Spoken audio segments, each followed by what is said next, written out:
Terima kasih, Pak. Yap. Oke, ada lagi nggak yang lain yang mau menjelaskan atau menjawab ya dua pertanyaan mendasar tadi?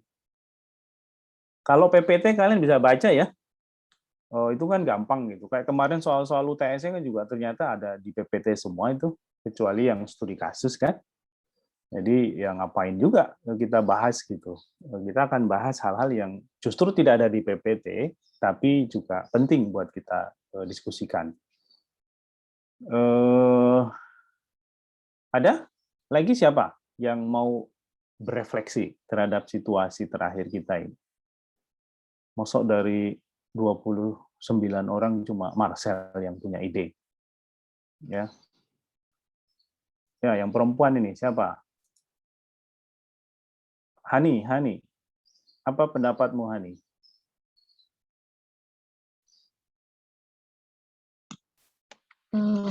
Pendapat saya sebenarnya mirip sama seperti Marcel tadi, Pak. Sebenarnya tingkat korupsinya masih tinggi karena dari dalam diri kita sendiri yang pertama. Belum mempunyai kesadaran. Kemudian dari pengawasannya masih rendah sehingga kesempatan untuk bertindak buruk itu masih tinggi seperti itu, Pak. Jadi dari kita sendiri ya sebagai individu itu belum terbangun kesadarannya. Nah, ini sebenarnya juga adalah wilayah yang masuk dalam skenario pemberantasan korupsi. Ya, dilihat dari sudut pandang pendekatan pendidikan anti korupsi. Bagaimana sih orang menjadi sadar? Kan itu pertanyaan pentingnya. Bagaimana membuat orang sadar tidak melakukan korupsi?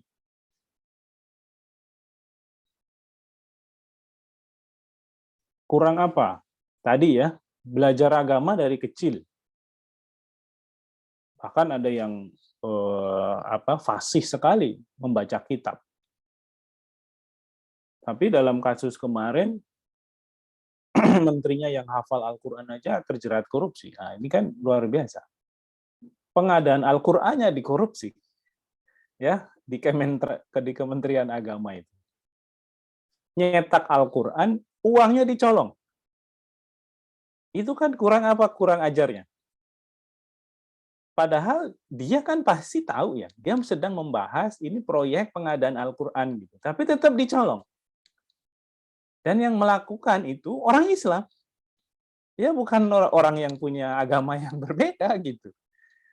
Nah, meskipun ya kalau saya ngomong ini bukan berarti yang Muslim yang mendominasi korupsi gitu, enggak. Tapi karena mayoritas penduduk kita juga Muslim kan, sekitar 85%, tentu dari sisi populasi ya chance untuk melakukan korupsi menjadi lebih tinggi karena mereka ada di jabatan-jabatan tersebar di berbagai jabatan publik.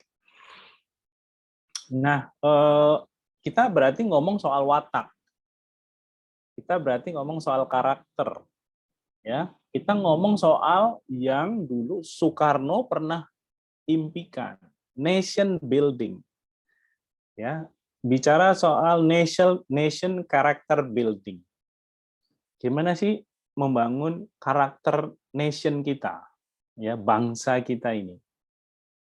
Karena ternyata apa yang sudah kita dengar selama ini itu harus kita lihat ulang.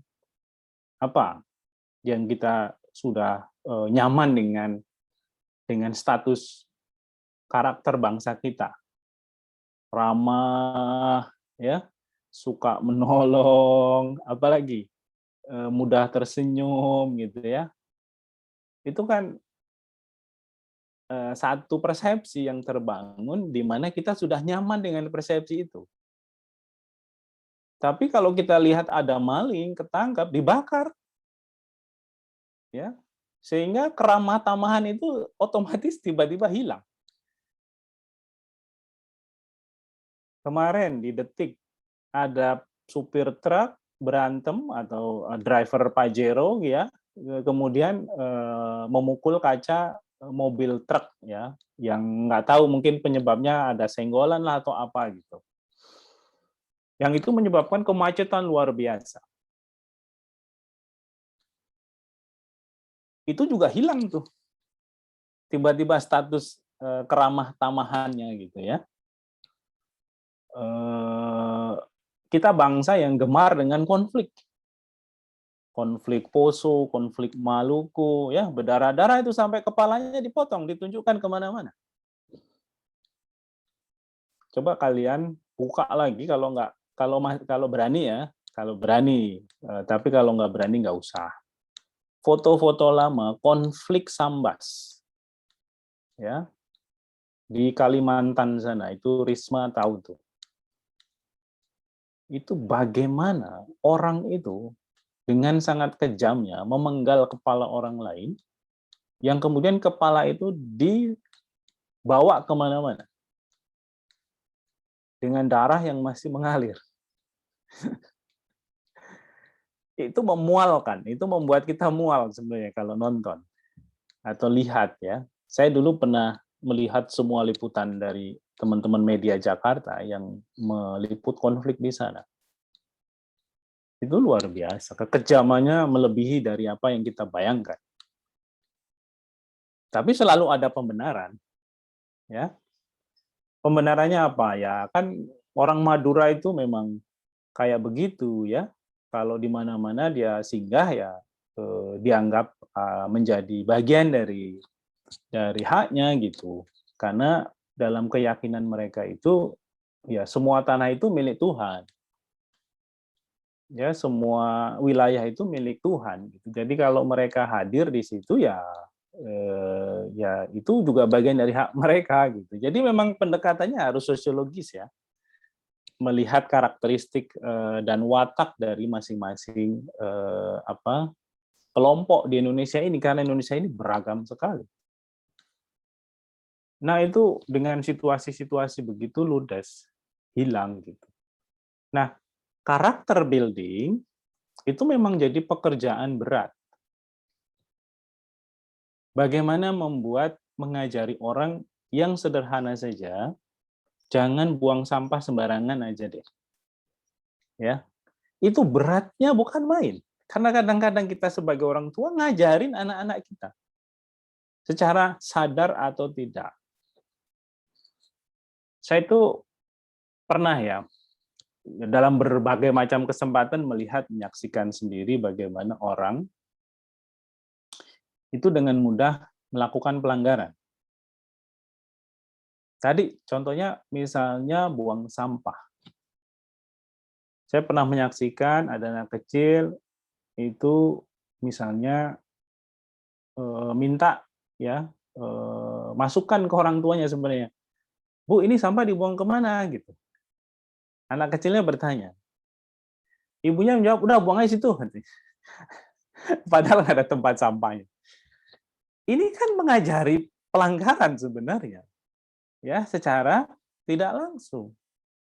Jadi banyak dari kita yang sudah menjadi orang tua tapi tidak siap menjadi orang tua yang benar.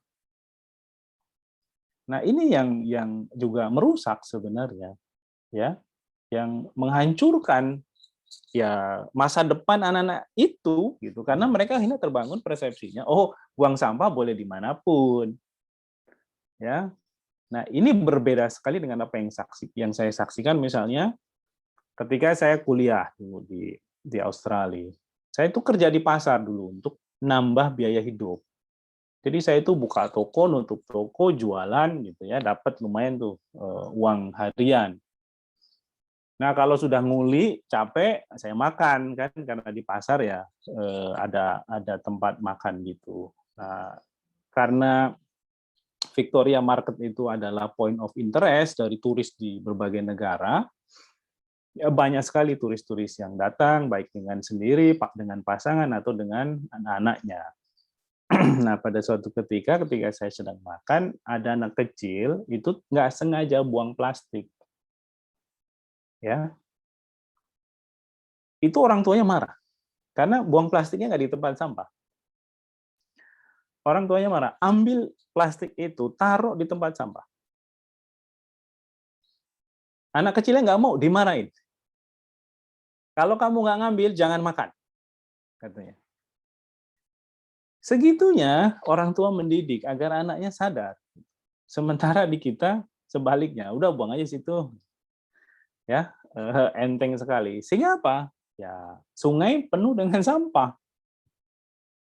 Karena secara sosiologis kita juga keliru memandang sungai. Sungai itu dalam kultur Indonesia itu ditempatkan sebagai muka di belakang, sebagai tempat di belakang sungai.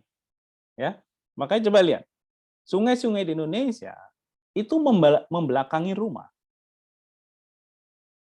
Nah, orang yang lebih maju melihat sungai itu sebagai halaman. Sehingga selain bisa jadi tempat untuk transportasi, ya, dia juga adalah wajah. Nah, orang mementingkan wajah depan daripada wajah belakang. Sehingga kalau orang menempatkan sungai ya sebagai wajah depan, maka sungai itu pun harus dipelihara. Ya, dipelihara kebersihannya, dipelihara kecantikannya dan lain-lain. Karena juga mereka membutuhkan itu sebagai sarana transportasi. Dia mau pergi kemana pakai perahu kecil, ya bisa bergeser ke satu tempat dengan tempat lain. Nah, kita menjadikannya sebagai ruang belakang. Akhirnya apa? Jadi tempat sampah. Karena kalau buang sampah pasti ke belakang, nggak ke depan. Akhirnya sungai penuh dengan sampah, kotor, jadi saluran pembuangan, ya nggak ada proses untuk didaur ulang dulu, sehingga misalnya jumlah chemical yang keluar dan masuk ke sungai itu juga bisa terkendali sehingga ikan juga tetap hidup dan lain sebagainya. Ini bicara soal karakter, bicara soal cara pandang, bicara soal pendekatan sosial. Nah, apa yang disampaikan Hani tadi, jangankan ngomong soal kesadaran anti korupsi, ngomong kesadaran yang lebih general ya, yang lebih yang lebih nggak berat gitulah ya, yang sederhana, yang simple. Seperti tadi buang sampah sembarangan, kemudian tidak melanggar peraturan lalu lintas, sehingga orang tidak dengan serta-merta naik motor di trotoar ya dan lain-lain. Itu masih jadi pekerjaan serius bangsa ini. Hanya saja bisa dipercepat. Caranya kita ambil contoh yang sederhana, komuter lain aja. Itu dengan serta-merta orang tertib kok. Ya. Nggak ada yang buang sampah di kereta itu, karena apa? Karena ada yang jaga. Ada security-nya yang mondar-mandir. Berarti memang butuh pengawasan. Untuk membuat orang sadar, harus dipaksa dulu. Nah, oleh karena itu secara umum ada 3 level membuat orang itu menjadi sadar. Jadi nggak ujuk-ujuk, nggak serta-merta setelah dikasih ceramah sadar. Itu nggak mungkin. Nggak ada itu ceritanya begitu. Kecuali di dalam forum-forum agama yang orang itu setelah para pemuka agamanya ceramah nangis-nangis ya, tapi setelah keluar dari tempat itu lupa. Ya, itu kan biasa itu kita. Namanya retreat dalam pendekatan pendekatan itu. Setelah dengar ceramah nangis-nangis, oh ya saya tobat segala macam. Begitu sampai begitu keluar dari tempat ibadah, ketawa-ketawa lagi, udah lupa lagi. Nah, kesadaran itu nggak seperti itu. Dia melekat menjadi bagian yang tak terpisahkan dari tindakan orang. Nah, caranya apa? Caranya memang dipaksa dulu. Nggak ada yang nggak ada yang nggak mungkin kesadaran itu timbul tanpa paksaan. Singapura itu adalah tempat yang mengerikan bagi orang yang selebor, bagi orang yang tidak tertib. Karena di sana dendanya luar biasa. Tapi begitu orang kita keluar dari Singapura, ya bisa nggak tertib lagi tuh. Di Singapura tertib karena takut ada fine, ya denda, dendanya mahal. Buang sampah sembarangan dendanya mahal. Tapi begitu balik ke Indonesia, ya balik lagi karakternya, merdeka, berdaulat, ya. Ini artinya apa? Artinya memang sistem harus memastikan orang itu terbangun kesadarannya. Dan itu dipaksa, di-enforce. Sehingga ada satu kredo lagi dalam pemberantasan korupsi. Pencegahan korupsi yang efektif itu adalah dengan penindakan yang konsisten. Kalau tanpa itu, ya susah. Seperti yang tadi diharapkan oleh Hani, masing-masing orang sadar bahwa kita tidak ingin korupsi dan lain-lain. Harus dipaksa dulu. Orang takut dulu. Begitu takut, nanti kemudian lama-lama sadar. Ya seperti kalian lah, ya. Kalau nyontek nggak di DO, ya pada nyontek, pasti. Karena tujuannya dapat nilai bagus, kan? Tapi karena ada ancaman DO itu, jadi takut. Awalnya takut, tapi lama-lama sadar, oh ya memang nggak benar kalau kita nyontek itu. Nah itu juga adalah satu contoh ya, untuk menjelaskan bagaimana problem karakter building itu.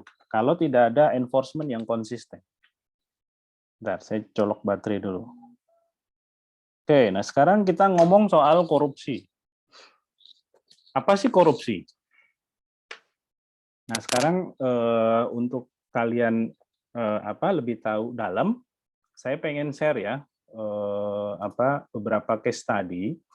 Jadi kalian diskusikan aja dengan grupnya ya. Saya coba share di grup WA aja ya, karena saya nggak sempat update di mana di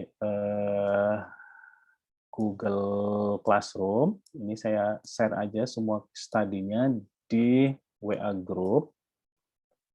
Nah, nanti kalian, itu ada 8 case study. Tolong kalian diskusikan dengan kelompoknya. Kemudian dilihat kira-kira apa sih bentuk korupsi yang terjadi di dalam case study itu, apa modus operandinya, ya, dan informasi lain yang mungkin kalian dapatkan dari case study itu. Nah, ini ada 8 case study. Jadi saya akan bagi kalian ke 8 kelompok. Coba cek WA-nya sudah diterima belum? Sudah. Sudah ya? Sudah, Pak. Oke, sekarang saya coba bagi kalian ke grup. Waktunya itu kan ceritanya pendek ya dari masing-masing case study itu. Jadi saya kasih waktu 7 menit aja ya untuk kalian coba diskusikan bersama. Nah, ini saya assign automatically, terus waktunya 6 menit. Ya, bolehlah 6 menit dulu. Karena di sini settingannya 6 menit. Oke, kita mulai dari sekarang. Room 1, case study 1, seterusnya sampai case study 8.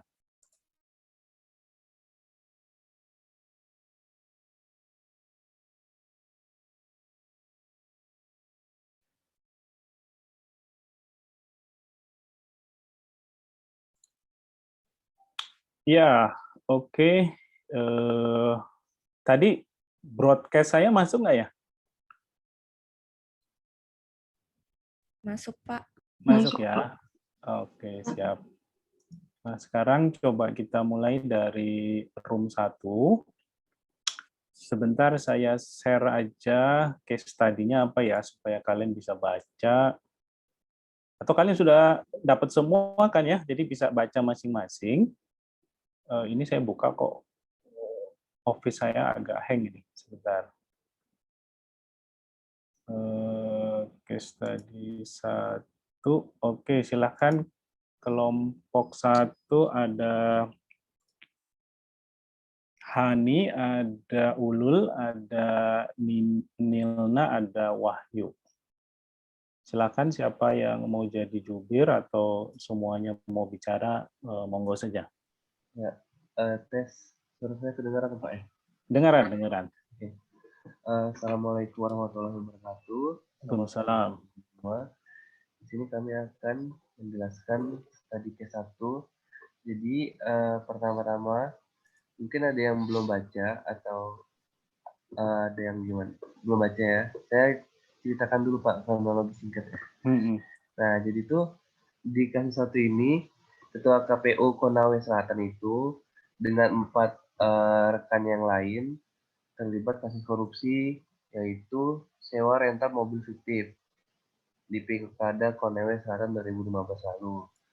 Nah, ini nih bisa jadi itu karena beberapa penyebab dan terdapat dampak yang akan dijelaskan oleh teman saya nanti. Intinya tuh di kronologis ini nih Ketua KPU ini nih dia menggunakan anggaran negara untuk menyewa mobil yang tidak ada gitu Pak. Yang bahkan transaksi atau bahkan mobilnya itu tidak ada. Makanya di situ bisa terlibat kasus korupsi. Nah, untuk penyebabnya mungkin bisa dijelaskan oleh Hani. Oke, Wahyu. Terima kasih. Hani, silakan. Saya akan menjelaskan tentang dampak dari kasus satu ini. Jadi kasus satu tadi bahwa Ketua KPU itu melakukan sewa fiktif.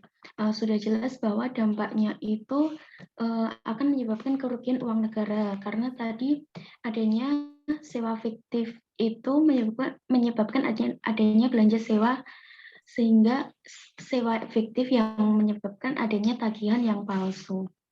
Seperti itu Pak, untuk penyebabnya akan dijelaskan oleh Ulul dan Nilna.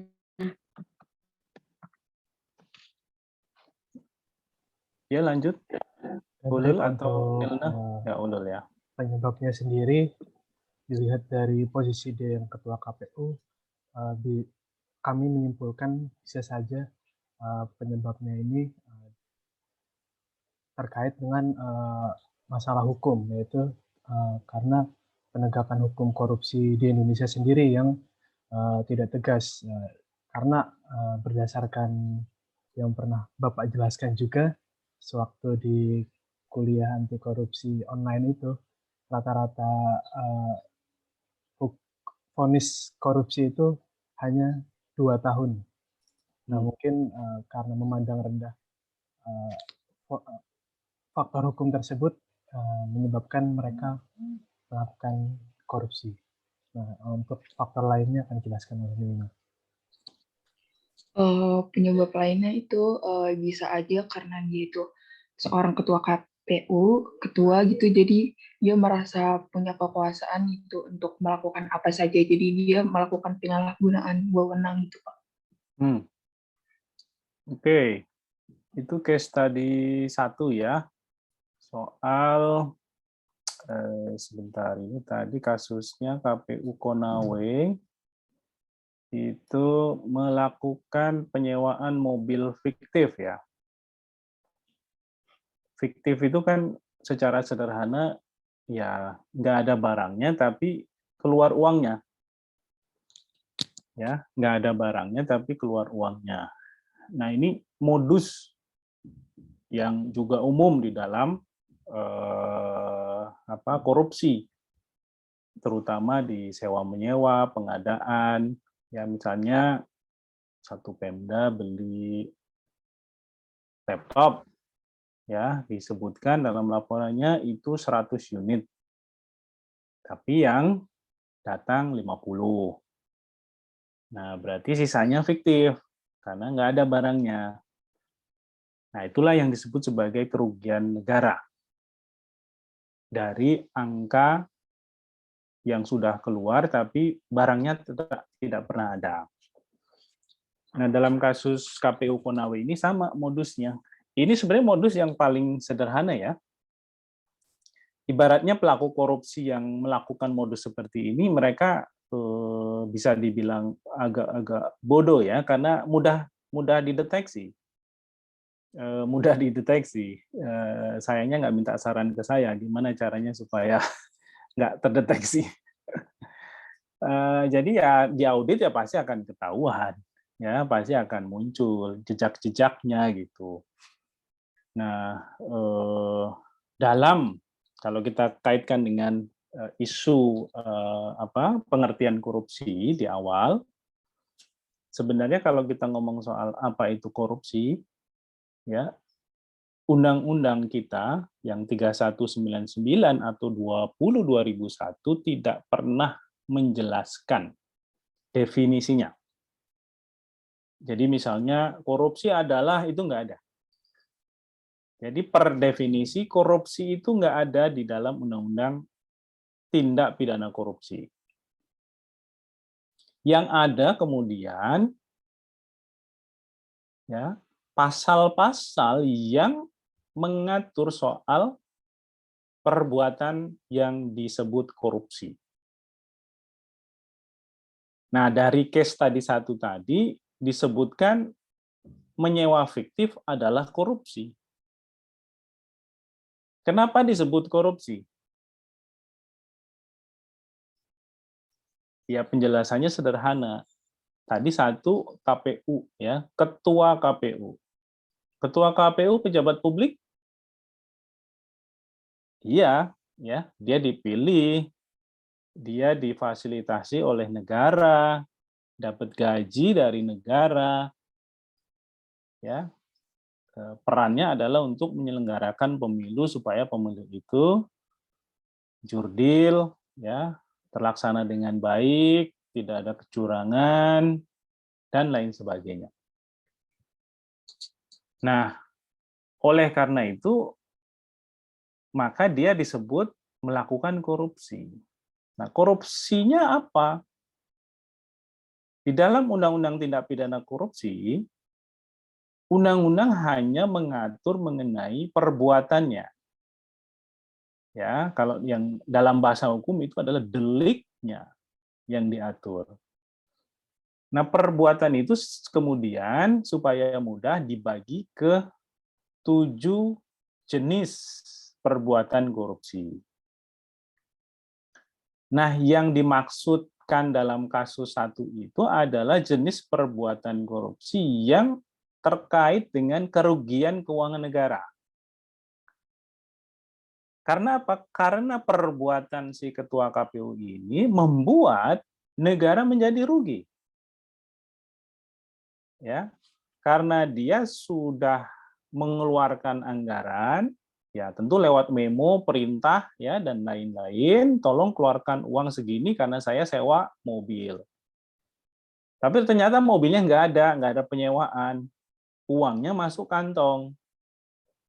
Ya, itulah yang disebut sebagai perbuatan korupsi yang terkait dengan kerugian keuangan negara. Nah, di dalamnya itu mengatur lagi penjelasan ya, yang kemudian disebut sebagai unsur-unsur utamanya. Kalau kita ngomong soal jenis perbuatan yang pertama ini, yang terkait dengan kerugian keuangan negara. Unsurnya apa? Satu tadi, penyalahgunaan wewenang ya, karena dia ketua KPU. Dia memerintahkan adanya pengeluaran uang yang sebenarnya itu fiktif. Yang kedua, melawan hukum. Karena sebenarnya nggak boleh menyewa fiktif, gitu ya. Kalau Anda mau nyewa, ya sewa. Kalau memang itu kebutuhan, nanti negara akan keluarkan duitnya. Tapi karena dia itu memanipulasi, maka dia disebut perbuatan melawan hukum. Karena ketentuannya nggak begitu seharusnya. Jadi kalau kita ngomong soal perbuatan melawan hukum itu bicara mengenai pelanggaran atas berbagai macam ketentuan yang ada. Misalnya dalam perjanjian sewa menyewa ya harus jelas barangnya ada atau enggak ya dan lain sebagainya. Nah, itu baru jenis perbuatan korupsi yang terkait dengan kerugian keuangan negara. Sebagaimana yang dicontohkan oleh case tadi satu ya. Tapi jenis perbuatan kerugian keuangan negara ini banyak ya, tidak hanya terbatas pada kasus tadi. Kalau kita tengok di dalam banyak case study mengenai korupsi, hampir sebagian besar korupsi yang diproses oleh penegak hukum itu korupsi yang terkait dengan kerugian keuangan negara. Tapi apakah hanya itu? Enggak. Kan saya tadi menyebut ada 7. Ini baru 1. Nah, untuk tahu, kita masuk ke case study 2. Silakan room 2 ada Bintan, ada Iqbal, Safriyadi, Yuniar. Terima kasih, Pak. Di sini kami di case kedua ini, case-nya itu tentang mantan kepala sekolah SMP Negeri 24 Bandar Lampung. Beliau ini terdakwa anehnya itu 2 kali gitu, Pak. Kedua korupsinya itu, pertama dia kena yang dana BOS, sama yang kedua itu kena lagi yang BSM atau bantuan siswa miskin. Jadi si ibu ini yang namanya Helen, beliau ini kan, dia ini melakukan sama juga kayak kasus di case 1 tadi, dia itu memasukkan nama-nama fiktif di daftar BSM itu. Jadi yang seharusnya itu totalnya itu ada 368 orang nama siswa yang diajukan sama beliau ini dari tahun 2013 sampai 2015, yang semuanya itu namanya itu nama-nama fiktif gitu. Ada yang siswanya udah yang nggak sekolah lagi di situ masih ditaruh di situ, ada siswa reguler yang bukan siswa miskin juga dimasukkan ke situ. Intinya data tentang siswa itu nggak benar itu. Dan lebih parahnya lagi, dana yang diberikan atas BSN itu semuanya itu ditilep gitu sama ibunya gitu kan, yang jumlahnya itu 900 jutaan. Ya menurut saya sih tanggung gitu Pak, kalau misalnya korupsinya kan, kenapa nggak 1 M aja gitu kan. Cuma 900 ya. Iya, tanggung kali Pak. Itu kalau menurut kami itu jenis korupsinya itu yang pertama merugikan keuangan negara Pak, karena kan itu kan 900 juta itu kan bisa dibagikan ke siswa yang membutuhkan kan. Dengan uang yang banyak itu dibagi dengan ke 368 orang itu kan kita tahu kan ini dananya untuk siswa-siswa yang kurang mampu kan. Yang berarti kan dia secara fasilitas dia kurang, misalkan di rumahnya atau misalnya kayak seragamnya atau bukunya atau mungkin les tambahannya kan. Kalau misalnya dana ini benar-benar diberikan ke siswa-siswa tersebut kan dia bisa ambil les lagi, les di luar itu sebagai tambahan. Yang tujuannya kan untuk bisa nambah juga kualitas pendidikan dia kan. Sedangkan ini ditilep gitu sama kepala sekolahnya kan. Itu kan sebenarnya kurang ajar sedikit gitu kan. Dan sedikit aja kurang aja, banyak. Banyak sih Pak. Habis itu kalau menurut kami itu motifnya itu di sini juga dijelaskan kan, motifnya itu untuk memperkaya diri sih. Untuk yang selanjutnya mungkin bisa dilanjutkan sama Iqbal Pak. Silakan Iqbal.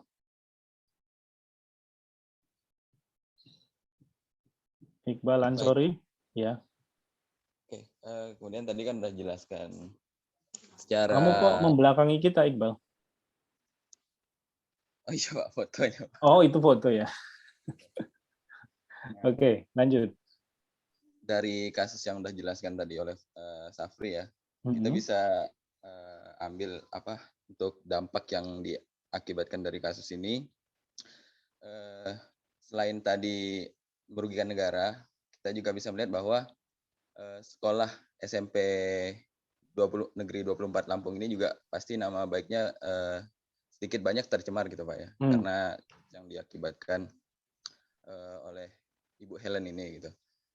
Nah kemudian dari dana tersebut pasti ada yang nggak kebagian dana tersebut gitu kan, dan tentu itu merugikan siswa miskinnya itu. Nah kemudian ada beberapa hal yang disayangkan gitu ya, kenapa saat pemberian data nama-nama siswa tersebut tidak dicek kembali gitu oleh entah bendahara atau entah dari pihak yang mengelola bansosnya gitu atau yang mengelola BSM-nya gitu. Nah, mungkin itu karena apa? Adanya kelemahan dari internalnya gitu, Pak. Dan juga kenapa kan ini kan udah kasus yang kedua. Kenapa saat kasus yang pertama itu kepala sekolah ini nggak langsung dinonaktifkan gitu? Dan ini menjadi pertanyaan gitu, Pak. Oke. Itu sih dari tambahan dari saya. Terima kasih. Oke, Iqbal. Makasih. Yang lain ada nggak yang mau menyampaikan pendapat dari room 2? Cukup, Atau Pak, sudah cukup? perwakilan. Oke, Safri dan Iqbal tadi ya. Sama ya, itu kasus kedua juga fiktif. Kalau tadi sewa fiktif, sekarang anak siswanya fiktif. Ya, semuanya difiktifkan. Nah, yang menarik adalah dampaknya yang tadi disampaikan oleh Safri dan juga sedikit tadi disinggung lagi oleh Iqbal. Uang 900 juta yang semestinya digunakan ya kalau secara baik dikelola dengan benar oleh kepala sekolah itu akan menjadi sesuatu yang besar. Akan bisa memberikan akses setidaknya kepada berapa puluh anak yang mungkin saat itu ya akhirnya tidak sekolah. Ya. Atau sebenarnya bisa sekolah tapi karena ada dana yang dikorupsi sehingga kemudian mereka kehilangan kesempatan untuk bersekolah. Nah, orang yang tidak sekolah tentu akan melahirkan lingkaran kemiskinan baru, setidaknya di keluarganya.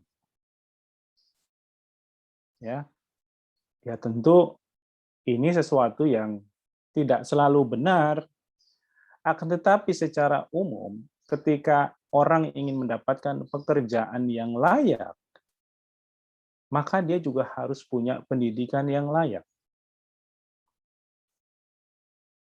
Ya, ada beberapa yang beruntung cuma lulus SD tapi kemudian jadi pebisnis besar. Tapi kan itu cuma 1-2 case saja yang tidak mewakili ya fenomena umum ya di manapun ya, di negara manapun itu.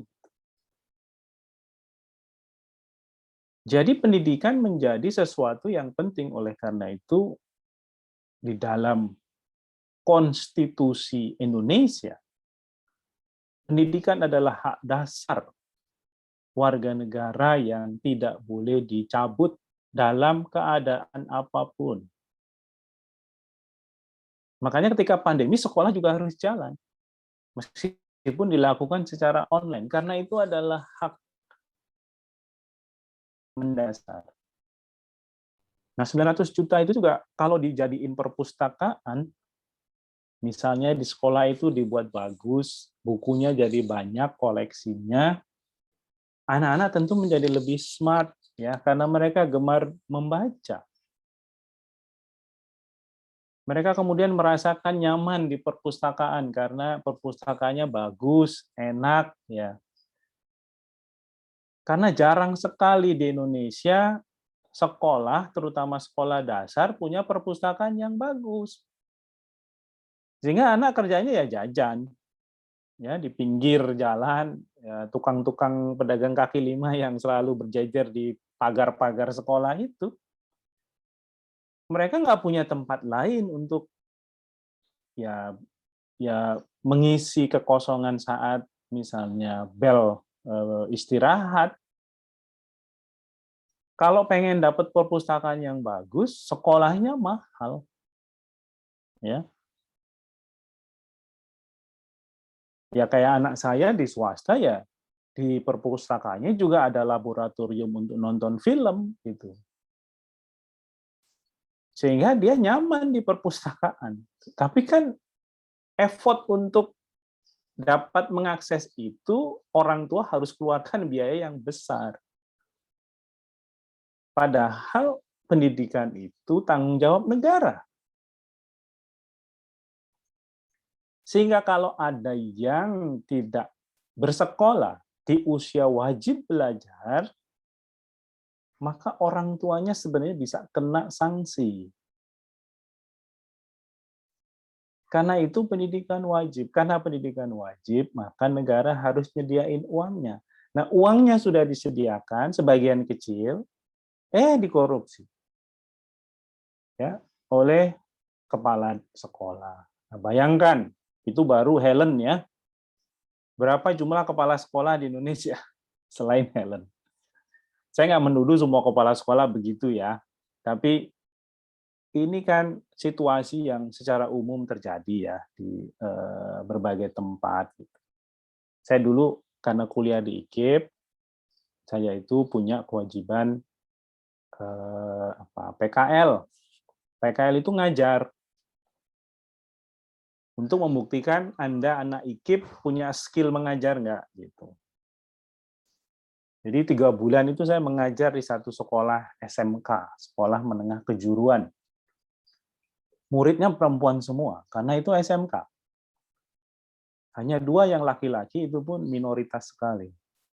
Dan dia menjadi kelihatan seperti perempuan jadi. Karena SMK. Nah, di sana pembicaraannya, ya, karena ini sekolah di Jakarta, satu hal yang jadi fenomena umum di Jakarta itu, kepala sekolah itu setidaknya kalau ke sekolah ya harus punya mobil. Kepala sekolah ya. Dan mobilnya itu yang bukan yang jelek gitu, setidaknya Innova kalau kepala sekolah SMA. Dan kalau nggak punya atau punya tapi di bawah itu jadi pembicaraan. Kepala sekolah kok mobilnya cuma butut gitu misalnya. Nah, itu jadi omongan. Dan oleh karena itu kasus seperti Helen itu terjadi juga di berbagai kasus BOS, ya, korupsi dana BOS. Sehingga ya wajar kalau kemudian pendidikan kita juga kurang maju karena digerogoti dari dalam. Nah, apa yang saya sampaikan tadi adalah social cost of corruption. Ya, jadi kerugian negara itu dampak langsungnya karena memang uangnya dicuri, jelas, tangible, kelihatan, ya. Tapi ada lagi yang dia menjadi ongkos sosial. Ongkos sosial itu ya tadi, anak kehilangan akses, yang kemudian berdampak lagi pada masa depannya sebagai anak. Dia nggak punya pekerjaan yang layak, sehingga menjadi miskin. Nah, oleh karena itu, ada 2 pandangan dalam melihat kemiskinan. Ada yang memandang, ya orang miskin itu kan karena malas aja, gitu ya. Dia nggak mau kerja, nggak mau apa, jadi miskin. Nah, ada juga pandangan, kalau itu namanya pandangan kultural, melihat kemiskinan. Karena melihat ya dari sisi orangnya, ya begitu orangnya males. Ya, disuruh kerja nggak mau, dikasih kesempatan nggak mau. Nah, ada lagi pandangannya kemiskinan struktural. Nah, kemiskinan struktural itu kemiskinan yang dilahirkan dari kebijakan yang keliru. Jadi dia menjadi miskin bukan karena keadaannya, akan tetapi karena dia tidak diberi akses yang memadai. Nah, korupsi itu selalu akan menutup akses layanan masyarakat.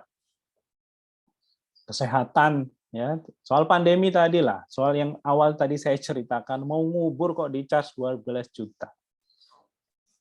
Nanti kalau ngubur di jalan aja, dia gali aja jalan, ada tanah kosong, saya gali aja lah di sini ya, supaya nggak nyebar penyakit. Jadi masalah juga kan, itu dianggap melakukan pelanggaran. Karena orang yang meninggal terjangkit COVID, itu harus dikubur dengan proses yang sangat sangat tertutup gitu, tidak boleh. Apalagi kalau sudah gasnya meledak di dalam tubuh. Itu virusnya cepat menyebar. Itu kenapa orang yang meninggal dipeluk-peluk oleh entah saudaranya atau apanya gitu ya. Itu dengan cepat orang itu terpapar gitu. Meskipun mayatnya udah nggak ngomong kan. Sementara kalau penyebaran droplet itu kan ketika orang ngomong ya, orang ketularan. Nah, ini mayatnya kan diam aja. Tapi dia tetap menyebar virus ya gitu. Karena sedang ada proses biologis di dalam tubuh yang sudah kehilangan nyawa. Yang itu lebih berbahaya sebenarnya daripada droplet.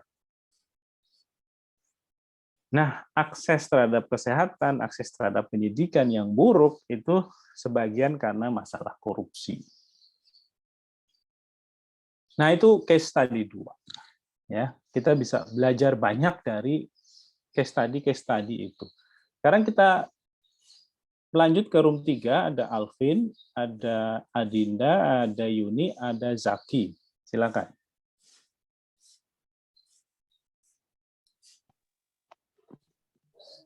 Selamat pagi, Pak. Pagi. Ya, Zaki. Kedengaran nggak, Pak? Dengar. Jadi di sini yang pertama saya akan menjelaskan terkait case study kasus 3 ini, Pak. Jadi di kasus 3 ini kan dia ada kasus korupsi terkait dengan ini, Pak. Di Mamuju, Kepala Dinas Ketahanan Pangan, namanya siapa nih? Suwarnati, Pak. Serta PPTK-nya, ini Bapak atau Ibu Fadila, nggak tahu Pak, saya Bapak atau Ibu ini. Dan Kabid Ketahanan Pangan Sulawesi Baratnya si Jafar, mereka ini kayak melakukan suatu tindakan korupsi dengan membuat ini Pak, kegiatan fiktif. Jadi mereka kayak punya proker gitu Pak, proker kegiatan. Nah, duitnya ini udah cair Pak, tapi kegiatannya nggak ada gitu Pak.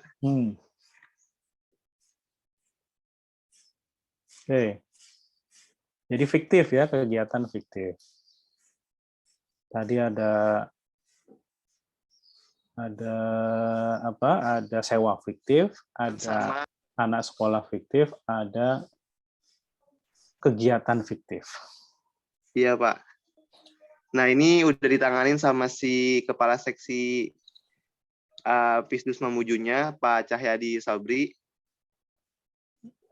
Habis itu mereka pokoknya udah diserahin deh kantor polisi beserta bukti-buktinya. Nah, untuk terkait dengan dampak, penyebab, dan lain-lainnya akan dijelaskan oleh teman saya, Pak. Oke, silakan. Siapa? Yang lain? Izin melanjutkan, Pak. Ya, silakan.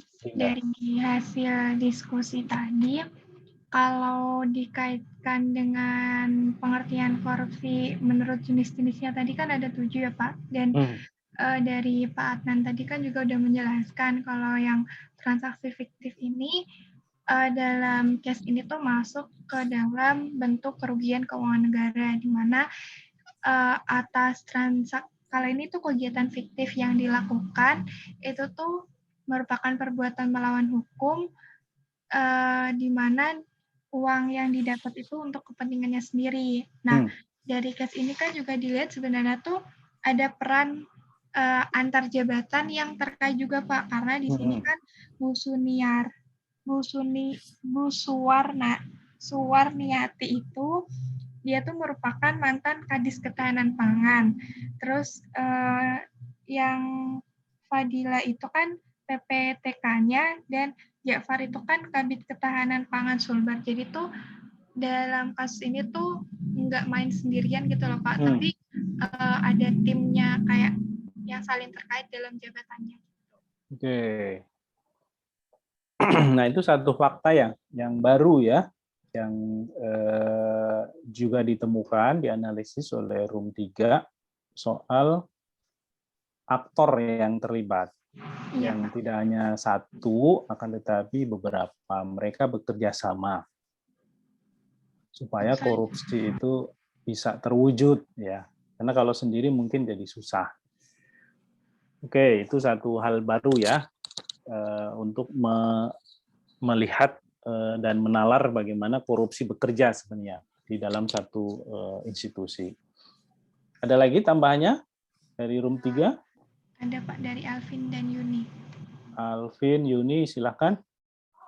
Untuk selanjutnya saya akan menambahkan menurut diskusi kami tadi penyebab Pak. Jadi penyebab dari korupsi tersebut diantaranya itu ada satu keserataan, itu apa namanya sudah jelas ya. Terus yang kedua itu buruknya tata kelola sama penyalahgunaan wewenang. Jadi kan sudah disebutin sama Dinda tadi kalau korupsi itu dilakukan secara istilahnya berjamaah lah gitu. Dan dari situ bisa dilihat tata kelolanya itu buruk. Soalnya kan kalau misal di pemerintahan itu harus ada mekanisme check and balance sebetulnya.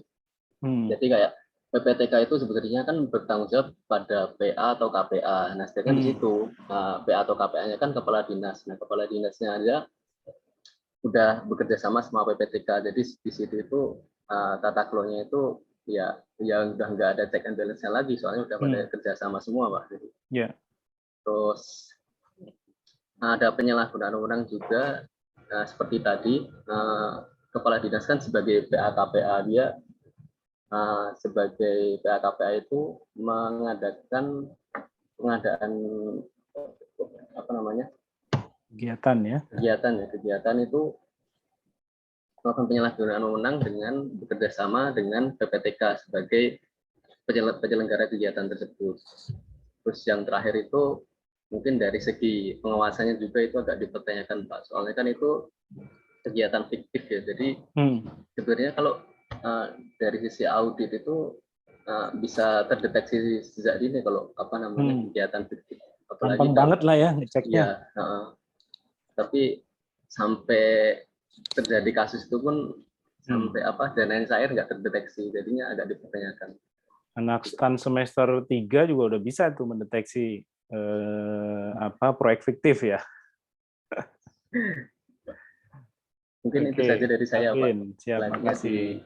Yuni, ada tambahan? Baik Pak, saya akan melanjutkan presentasi dari teman saya. Jadi selanjutnya itu kan ada dampaknya. Nah, seperti yang kita ketahui, ini kan program yang dilaksanakan itu program ketahanan pangan. Nah, dia itu kerugian negaranya itu kurang lebih sampai dengan 150 juta. Nah, seperti yang kita ketahui, program ketahanan pangan itu biasanya fokusnya kan untuk mempersiapkan ketahanan pangan di daerah tersebut biar yang pertama pangannya itu cukup, terus harganya itu stabil kayak gitu intinya. Nah, kalau misalnya program yang seharusnya itu dampaknya itu bisa ke masyarakat, tapi pada akhirnya cuma dinikmati beberapa oknum, berarti manfaat-manfaat yang harusnya diterima masyarakat tersebut jadinya enggak bisa diterima dan nggak bisa dimanfaatkan oleh masyarakat. Jadi ini tuh kerugiannya lebih banyak ke masyarakat secara langsung juga. Jadi saya udah nyari detail kasusnya kayak gimana, tapi nggak ketemu. Jadi intinya dia itu programnya tentang ketahanan pangan. Nah, asumsi saya di sini ketahanan pangan itu kan harusnya entah itu untuk ke tani atau ke masyarakatnya langsung, karena kan program ketahanan pangan itu ada kayak pertanian keluarga, terus lumbung pangan masyarakat. Jadi manfaat yang seharusnya didapatkan masyarakat gagal didapatkan karena hal tersebut pada akhirnya hanya menjadi keuntungan bagi beberapa oknum. Itu sih Pak yang paling utama menurut kami dampaknya. Terima kasih. Oke, ya. Sekali lagi soal social cost-nya ya, bukan soal uangnya ini. Ya kalau uangnya tadi jelas ada 150 juta yang hilang ya, tapi dampak lanjutannya ya sebagai social cost-nya itu kan yang penting untuk didiagnosa untuk melihat betapa seriusnya korupsi itu merusak masyarakat ya. Soal food security ya yang menjadi program utama yang ternyata kegiatannya nggak ada. Nah, food security itu ya macam-macam bentuknya. Tapi biasanya kan memang bagaimana memastikan agar masyarakat punya akses terhadap pangan ya dalam kurun waktu tertentu sehingga tidak ada kelangkaan pangan. Karena akibat dari kelangkaan pangan adalah harga yang melonjak. Seperti juga kelangkaan gas oksigen hari ini di Jakarta itu langsung melonjak harganya 2 kali lipat, 3 kali lipat, 4 kali lipat. Udah persis kayak di India. Ya, di India kemarin juga orang yang butuh oksigen itu akhirnya harus membayar berlipat-lipat. Dari sisi ekonomi, teori ini wajar gitu. Ketika barang langka ya harga melonjak gitu. Itu pasti. Sehingga tidak terjadi tidak terbangun food security-nya, ketahanan pangannya. Nah, ini perdebatannya kalau di ilmu kajian pembangunan ada lagi food sovereignty. Ya. Soal kemandirian pangan. Kalau kemandirian pangan itu bicara mengenai orientasi ke dalam. Jadi kita sendiri yang harus memproduksi pangan. Karena kalau kita lagi ribut sama negara lain, mereka nyetop beras impor, wah kelaparan masyarakat kita. Nah itu bagian dari konsep food sovereignty. Kalau food security nggak peduli kita impor, yang penting rakyat bisa makan, ya bisa mengakses pangan. Nah itu bicara soal social cost of corruption lagi. Ya bayangkan kalau kemudian itu juga menjadi watak ya dari birokrasi, watak dari pejabat ya di berbagai tempat. Saya tadi pagi sempat cek teman saya ombudsman di NTB itu kemarin pecah telur ya, vaksinasi 1,3 juta orang dalam sehari, itu luar biasa. Dan memang harus begitu.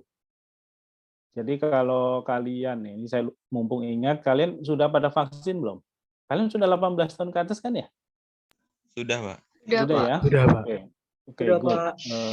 Itu harus dilakukan, bukan untuk membuat kita kebal terhadap virusnya, tidak. Tapi setidaknya kalau kena, dampaknya nggak serius gitu. Ya. Kalau kena dampaknya nggak serius. Kalau kena mungkin bisa. Tapi ya cuma batuk-batuk, akhirnya kalau sudah vaksin. Yang belum vaksin, ada komorbid pula, ya udah repot. Gitu. Tetangga saya kemarin baru berpulang. Gitu. Jadi di kompleks saya itu sekarang sudah ada beberapa warga yang kena juga.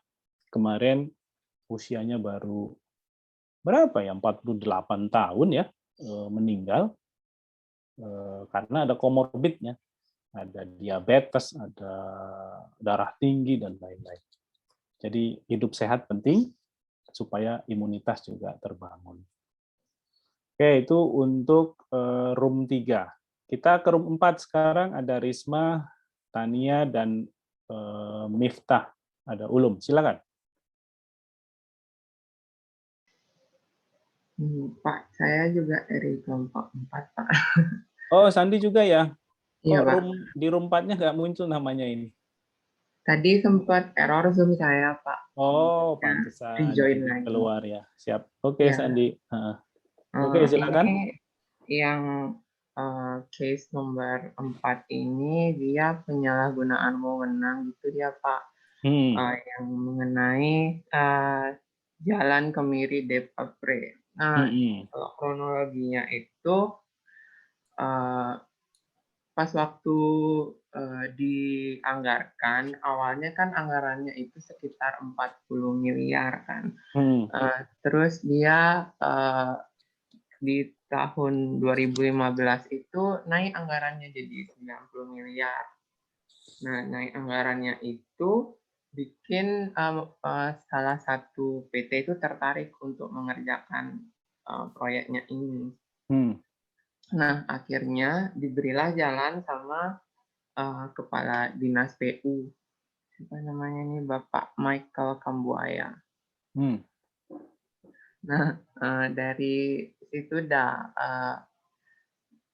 dari awal tuh udah nggak yakin itu proyeknya selesai 3 bulan. Tapi tetap dilanjutin sama mereka. Akhirnya setelah tahu itu tidak selesai dalam 3 bulan itu, dia itu di akhir 3 bulan tadi itu dia buat surat kelengkapan administrasi gitu biar lihat kayak udah dilakuin loh pekerjaannya. Kayak semua kebutuhan-kebutuhan administrasi itu dipenuhilah sama Bapak Michael Kambuaya ini. Akhirnya pembayarannya udah dilakukan, padahal jalannya itu belum selesai. Jadi lagi kayak tadi, kayaknya bukan ke fiktifnya, tapi lebih ke nggak selesai, cuma tetap merugikan keuangan Proyek mangkrak negara. ya. Iya, sebesar 42 miliar. Begitu sih kronologinya. Oke, Untuk Sandi. selanjutnya dilanjutkan oleh teman saya Ulum, Pak. Silakan Ulum.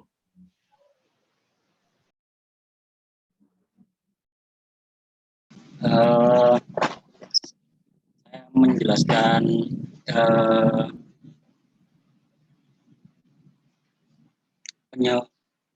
penyebab dari kenapa hal tersebut terjadi.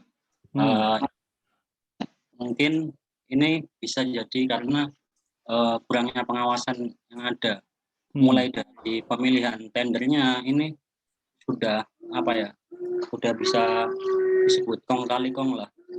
Si Ketua Dinas Pekerjaan Umum Papua ini itu kayak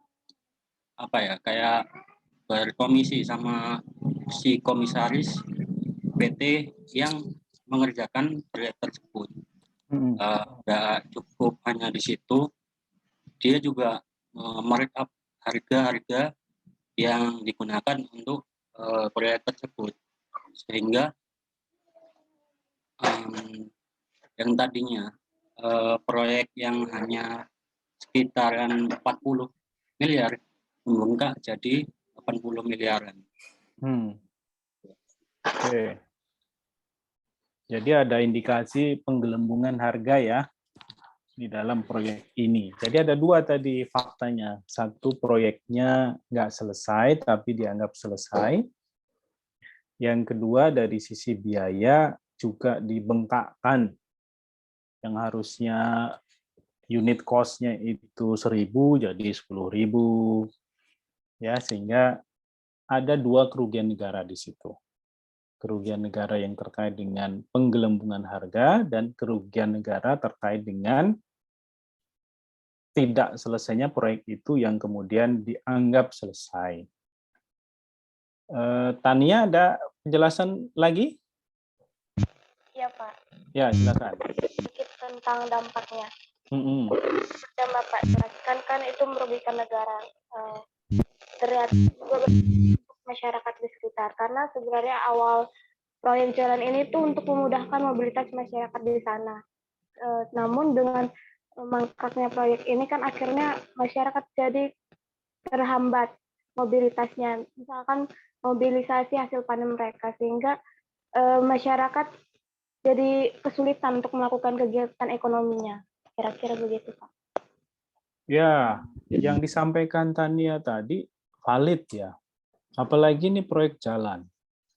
Hasil studi Bank Dunia terhadap kualitas infrastruktur di Indonesia itu menjelaskan bahwa kualitas infrastruktur kita ini buruk. Yang dampaknya itu ke ekonomi. Kenapa? Ya investor itu kan butuh infrastruktur. Saya mau bikin pabrik, ya, karena di situ raw materialnya banyak.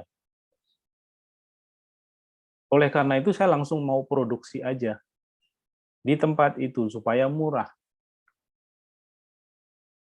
Tapi ngirim barangnya ke tempat lain nggak ada caranya karena infrastrukturnya jelek.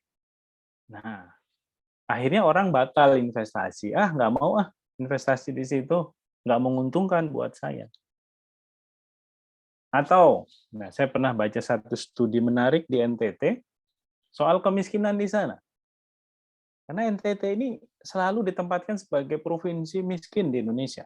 Bertahun-tahun sampai hari ini, ya, selalu dapat piala itu. Jadi pialanya nggak bergilir karena di situ terus. Kalau bergilir kan pindah-pindah ya ke tempat lain.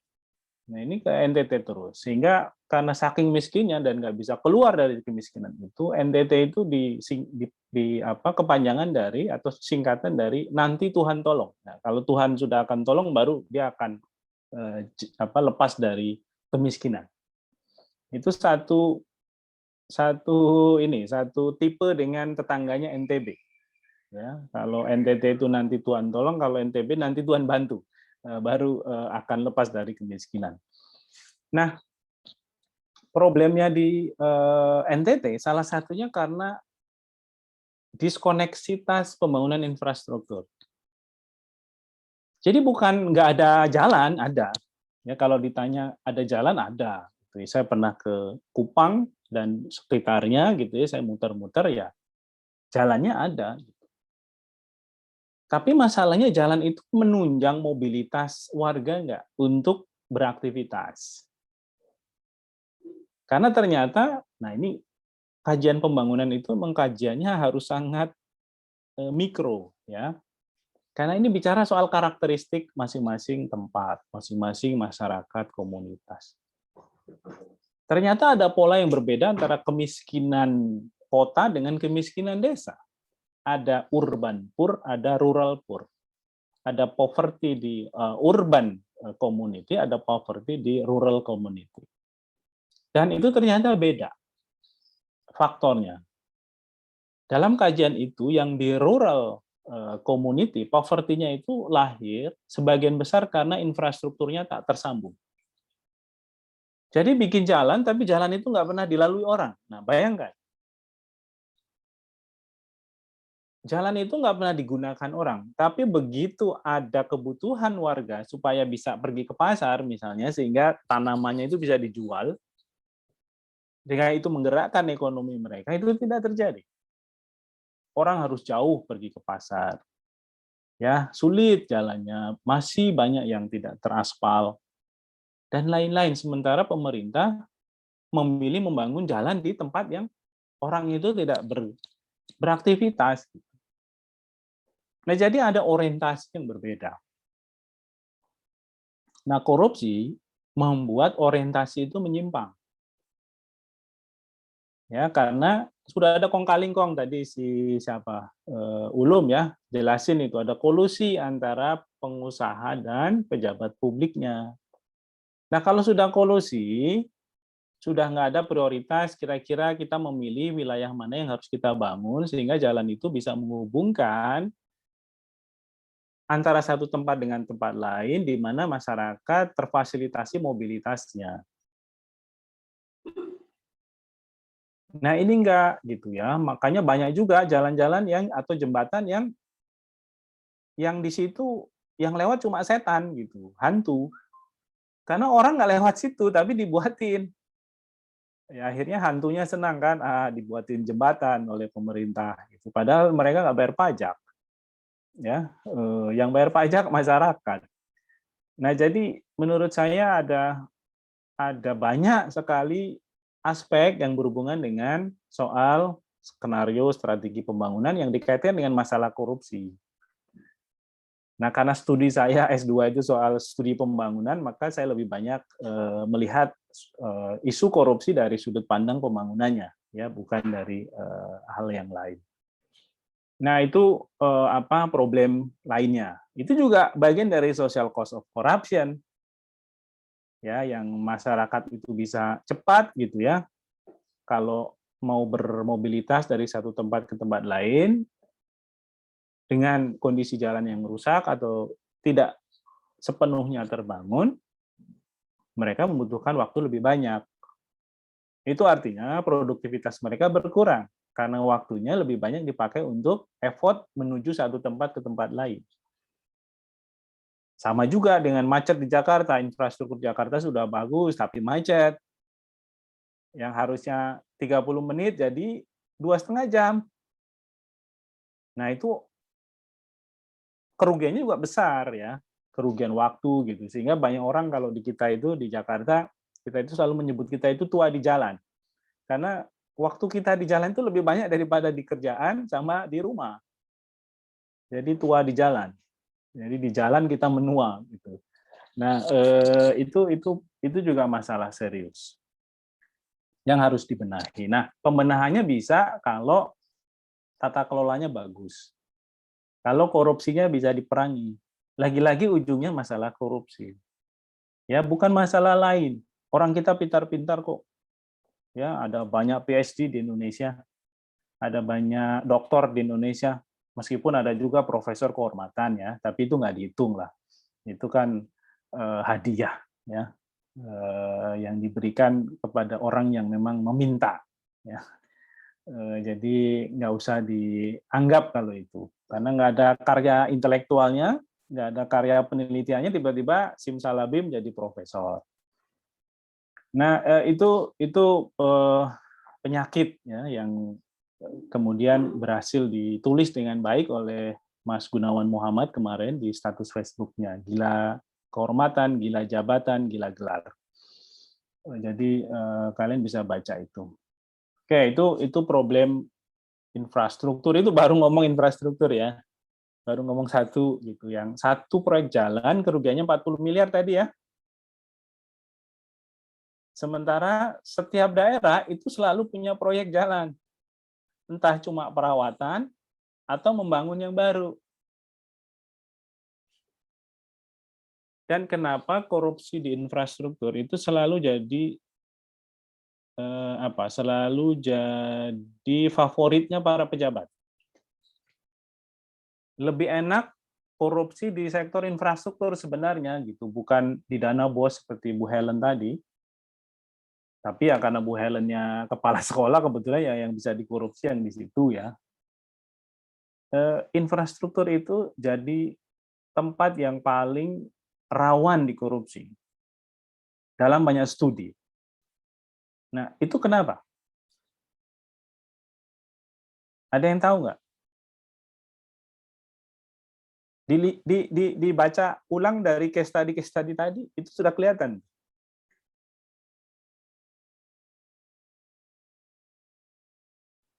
Pertama, keuntungannya itu selalu besar. Dana yang dikorupsi itu selalu lebih besar daripada tadi nyolong dana bos atau tadi proyek kegiatan untuk ketahanan pangan yang cuma 150 juta, ya itu besar juga gitu ya. Karena korupsi sekecil apapun itu tetap merupakan persoalan. Tapi kenapa pejabat publik itu lebih memilih untuk membangun proyek-proyek mercusuar yang meskipun itu manfaatnya tidak banyak buat masyarakat, karena tadi kalau proyeknya infrastruktur, yang disedot itu akan besar. Makanya alokasi anggaran di APBN atau APBD yang paling besar selalu infrastruktur. Itu satu proyek 40 miliar. Bu Helen perlu berapa tahun itu untuk ngumpulin dana bos supaya bisa ketemu 40 miliar. Ya. Jangan-jangan setelah pensiun juga belum sampai 40 miliar itu uang korupsi dana bosnya. Nah, ini sekali mancing dapat 40, itu satu jalan. Ya. Baru satu jalan ya. Satu Pemda mungkin akan mengalokasikan 3 pembangunan jalan 1 tahun untuk daerah-daerah yang memang mengejar pembangunan infrastruktur. Nah, yang perawatan juga sama, yang sudah ada dirawat. Nah, uang perawatannya banyak hilang juga itu. Karena laporannya perawatan jalan gitu, tapi jalannya masih bolong-bolong aja. Jadi apa yang dirawat ya? Ya jangan-jangan Jangan-jangan cuma bersihin jalan aja gitu cara merawatnya. Jalannya dibersihkan ya, seperti perawatan wajah, tapi kemudian selesai gitu. Dianggap oke, proyek perawatan sudah selesai. Nah, ini juga ada masalah ya. Bukan hanya soal korupsinya, tapi juga soal strateginya. Saya nggak pernah ngerti kenapa proyek jalan di kita itu selalu nggak punya saluran airnya. Coba deh, Kalian cek di mana-mana, proyek jalan sendiri, pembangunan saluran air sendiri. Itu gimana logikanya ya? Sehingga akhirnya begitu jalan selesai, hujan tergenang semua. Karena apa? Karena nggak dikasih airnya itu untuk jalan gitu, untuk lewat. Saya nggak ngerti itu arsiteknya dari mana, ya, karena kampus di kita itu banyak, ya, fakultas yang ngurusin arsitektur juga ada, tapi pemerintah kalau bikin jalan nggak sekaligus sama saluran airnya. Atau jangan-jangan itu juga bagian dari skenario korupsi lain. Kita pisah aja supaya nanti di proyek pembangunan saluran air juga kita bisa dapat. Kalau dijadiin satu paket, ya kita cuma dapat segini nih, gitu. Coba amati deh, ya. Di daerah kalian juga begitu tuh. Dibangun jalannya, nggak ada saluran airnya. Akhirnya yang di atas pun banjir. Ambon, ya. Ambon itu tempatnya di atas. Dia di atas laut, jauh. Jadi kalau kita mau sulap Ambon seperti kota-kota di Eropa yang bagus, itu bisa. Karena memang dari sisi lokasi, Ambon itu memang bagus. Saya pernah ke Ambon ya beberapa kali, jadi memang dia di atas. Tapi di atasnya Ambon itu banjir. Kan aneh. Udah di atas banjir, berarti airnya kan nggak turun. Nah, kenapa nggak turun? Ya berarti masalah desain tata kotanya yang bermasalah. Nah, ini persoalan lain, ya. Nah, itu kenapa infrastruktur itu selalu jadi prioritas untuk dikorupsi, karena tadi pertama anggaran yang akan dinikmati itu lebih besar. Yang kedua, pengusahanya itu karakteristiknya siap dengan uang cash yang banyak. Ya. Jadi kalau kita ngomong tadi dana fiktif untuk sewa mobil kayak itu kan ece-ece itu mainnya, ya sewa mobil aja dikorupsi. Itu kan uang anggaran, itu anggaran negara ya yang keluar tapi kemudian diambil, dikorupsi. Nah, kalau proyek infrastruktur, pengusahanya itu bisa nyediain uang cash banyak. Memang ujung-ujungnya nanti anggaran negara yang akan terbebani. Tapi pengusaha sudah siap uang muka di depan sebagai uang suap biasanya. Itu kenapa di dalam proyek-proyek suap infrastruktur itu nilainya selalu di atas 1 miliar. Karena pengusahanya siap dengan uang cash itu. Ya, kalau perusahaan rental ya nggak mungkin lah. Pak, bisa nggak siapin 4 miliar misalnya? Ya nggak mungkin, mending beli mobil baru ya untuk disewain lagi daripada ngurusin soal itu gitu. Nah, itu yang kedua alasannya. Ini nggak ada nih di buku-buku, nggak ada ya. Di buku-buku nggak ada. Ada di bukunya Ross Ackerman. Di dalam satu karyanya dia menyebut corruption and government. Nah, di situ dia menyebut beberapa alasan kenapa infrastruktur jadi ruang yang paling rentan dikorupsi. Yang lain alasannya proyek infrastruktur ini rumit, sehingga pengawasannya juga susah. Ya, kalau tadi anak semester 3 STAN langsung bisa mendeteksi ada proyek fiktif, ya disewa mobil atau apa, maka mendeteksi problem korupsi di infrastruktur itu lebih berat. Karena butuh skill sendiri. Ya, butuh kemampuan untuk membaca. Nah, kalau semen udah ditanam digabung sama pasir, itu juga ngevaluasinya kan berat. Meskipun sudah di dalam marketnya itu, di dalam kontraknya itu misalnya tinggi jalan itu misalnya 10 cm gitu ya. Tapi kan kalau udah jadi kita nggak bisa ngukur itu tinggi jalan itu benar-benar 10 cm atau enggak. Nah, kalau Pak Ganjar itu caranya dia sidak. Dia lihat kontraknya lagi dibangun, dia sidak, terus dia ukur sendiri ya sama stafnya. untuk memastikan proyek itu nggak dikorupsi. Nah, kami sendiri kalau di ICW, kalau sudah ketemu sama kasus-kasus infrastruktur, biasanya kami dengan para ahli berdiskusinya. Ya, ada ahli di arsitektur sipil, ada ahli bangunan, sehingga kami nggak salah terka, nggak salah duga. Karena kami sendiri kalau disuruh meriksa langsung nggak mungkin, ya nggak punya kemampuan untuk itu, sehingga perlu melibatkan para ahli. Oke, itu lesson learned dari case study 4 ya. Nah ini waktunya mau habis, padahal ada beberapa materi lain yang harus kita bahas. Nggak apa-apa lah, seperti biasa kalian baca aja nanti PPT-nya ya. Kita ke room 5, sekarang ada Elok, Gandis, Veronica. Dan mungkin ada yang lain lagi tadi yang terpental, jadi tidak muncul namanya di room 5. Silakan. Ya, saya perwakilan dari room 5. Jadi saya mau menceritakan dulu kasus 5 ini. Ada pegawai dari PT Aplus Pasifik yang bernama Yohanes itu diamankan oleh polisi karena dia melakukan penggelapan uang sebesar Rp611.795.000.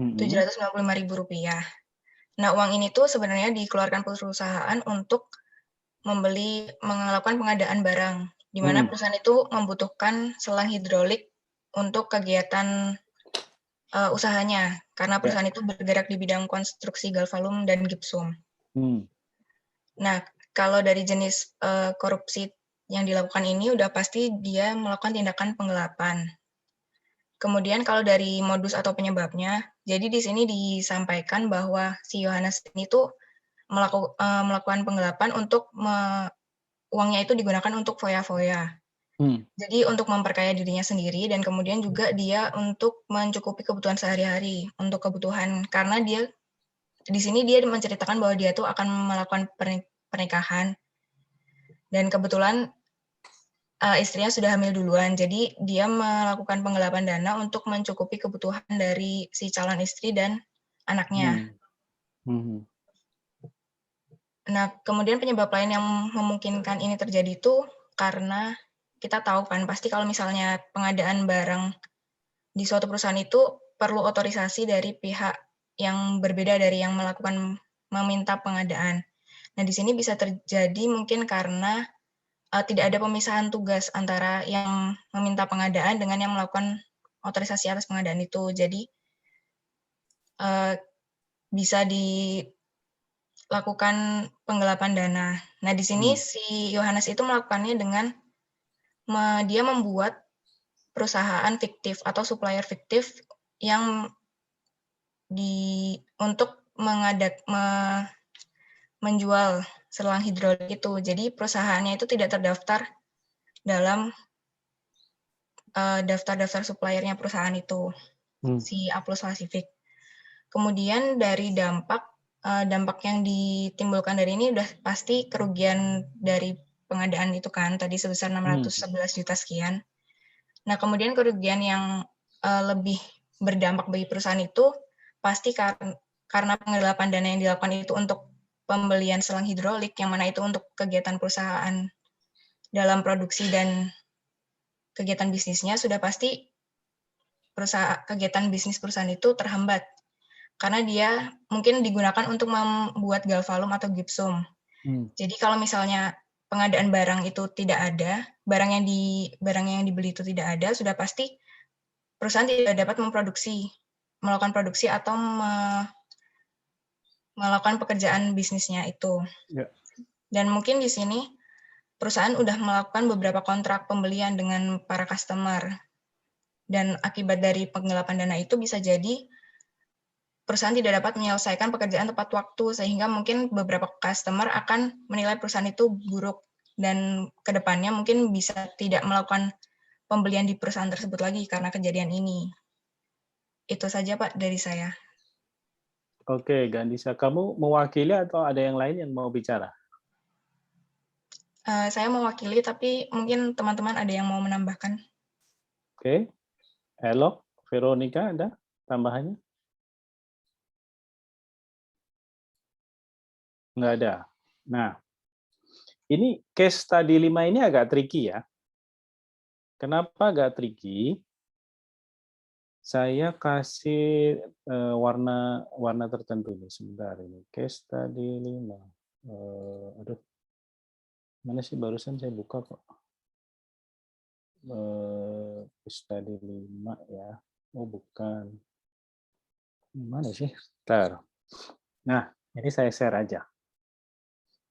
Supaya kalian bisa baca juga ya. Saya share case study 5. Nah ini, bukan ya? Kan ini, sebentar, yang mana sih?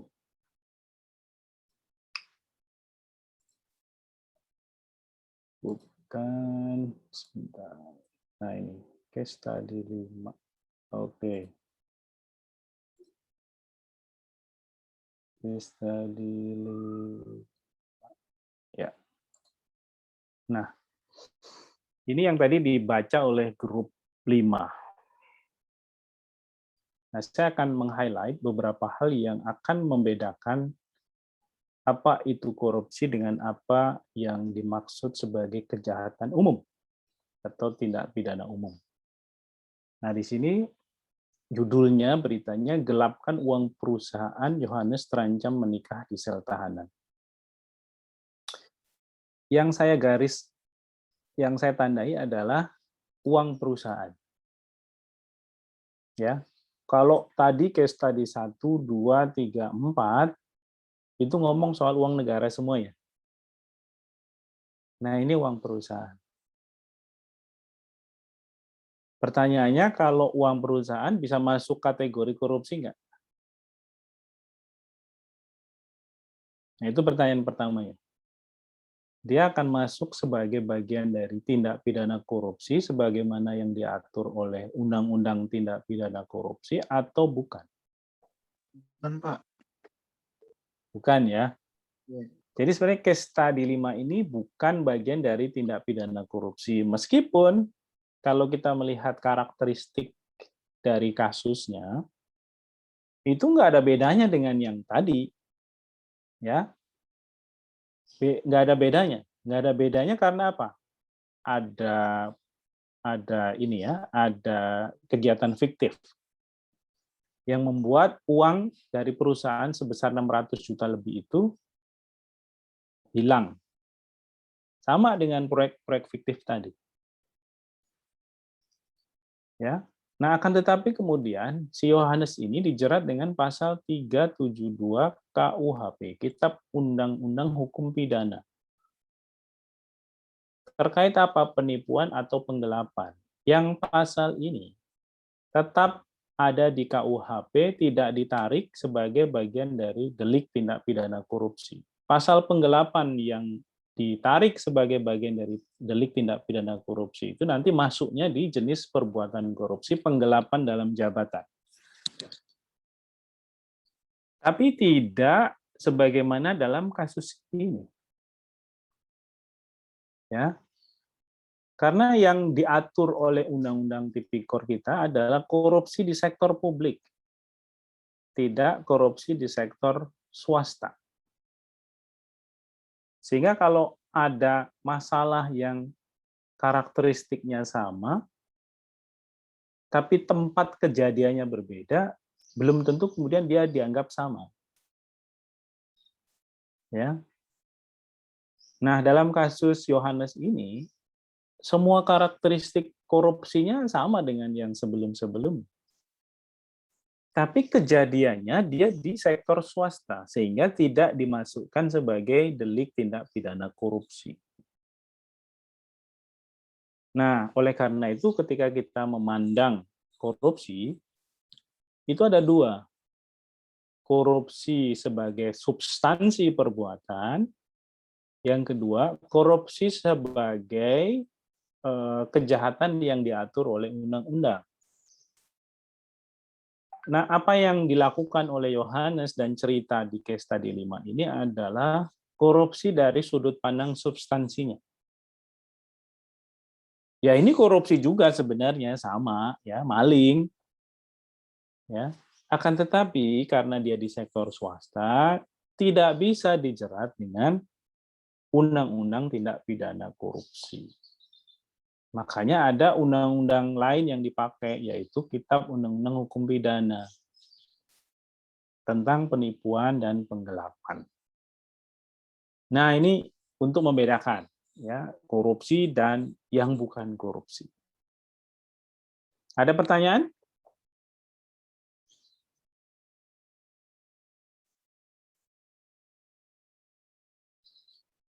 Clear ya? Jadi sekali lagi saya mau tegaskan, pengaturan korupsi di dalam Undang-Undang Tindak Pidana Korupsi adalah pengaturan korupsi di sektor publik. Dia berhubungan dengan jabatan publik. Makanya yang dijerat tadi kepala sekolah, ya, karena kepala sekolah itu kan yang negeri ini ya, bukan yang swasta. Kepala sekolah negeri itu kan uangnya dari anggaran negara. Dia digaji oleh negara, dia diangkat sebagai ASN. Nah, kalau yang swasta itu urusan lain. Kalau ada korupsi ya itu penggelapan. Karena uangnya milik yayasan, ya, bukan milik pemerintah. Nah, ketua KPU itu juga jabatan publik. Ya, jadi ada hubungannya dengan jabatan di sektor publik yang mana kemudian disalahgunakan. Nah, ini yang jadi masalah utamanya. Nah, swasta bisa tersangkut bisa sepanjang ada kolusi tadi dalam kasus yang terakhir Michael Kambuaya tadi yang Papua itu karena sektor swastanya terlibat dengan sektor publik maka bisa diangkut juga. Tapi kalau berdiri masing-masing, ya mereka punya wilayahnya masing-masing.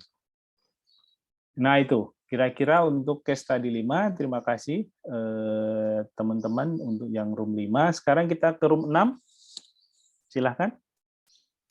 Jadi yang isu room 5 tadi, kalau masuk di klaster perbuatan tindak pidana korupsi itu masuknya di penggelapan dalam jabatan.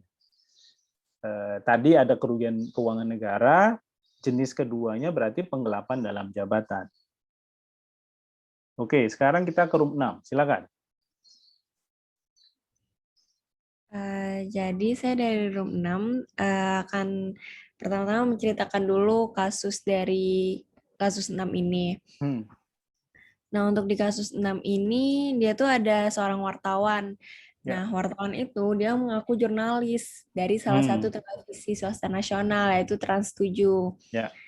Nah, di sini si wartawan ini nih kalau misalnya mau ngeliput, dia tuh selalu minta uang ke narasumbernya sebesar 500.000. Nah, awal ketahuan kalau dia ini seorang wartawan gadungan, itu dari si kepala UPT Terminal Sukabumi. Nah, kepala UPT Terminal Sukabumi ini, dia dia tuh curiga karena si wartawan ini setiap mau ngeliput, dia tuh selalu minta uang ke kepala UPT. Nah, karena si kepala UPT ini merasa terganggu, dia ngelapor ke rekan-rekan wartawan di Sukabumi Jurnalis Forum. Nah, untuk menjebak si wartawan ini. Nah, ternyata wartawan ini seorang wartawan gadungan. Nah, waktu modus si wartawan ini, dia tuh mendapatkan uang dari korbannya tidak dengan cara memeras, tetapi meminta kepada narasumber dengan mengatasnamakan tim peliput wartawan Trans 7. Jadi, dia ini menipu si narasumber tersebut. Kalau misalnya dia tuh wartawan Trans 7, padahal sebenarnya dia tuh adalah seorang wartawan gadungan. Nah, menurut kelompok kami, dampak dari penipuan ini itu bisa si stasiun televisi nasional itu, si Trans 7, namanya jadi jelek sih Pak, karena kan kayak ada seorang wartawan gadungan gitu loh, ngaku-ngaku dari Trans 7 gitu. Nah, terus dampak lainnya juga ke wartawan-wartawan lain, kayak misalnya jadi image wartawan itu jadi jelek di mata masyarakat gitu kan, karena minta uang ke narasumber dan lain sebagainya. Nah, mungkin bisa ditambahkan oleh Aldina atau Marcel?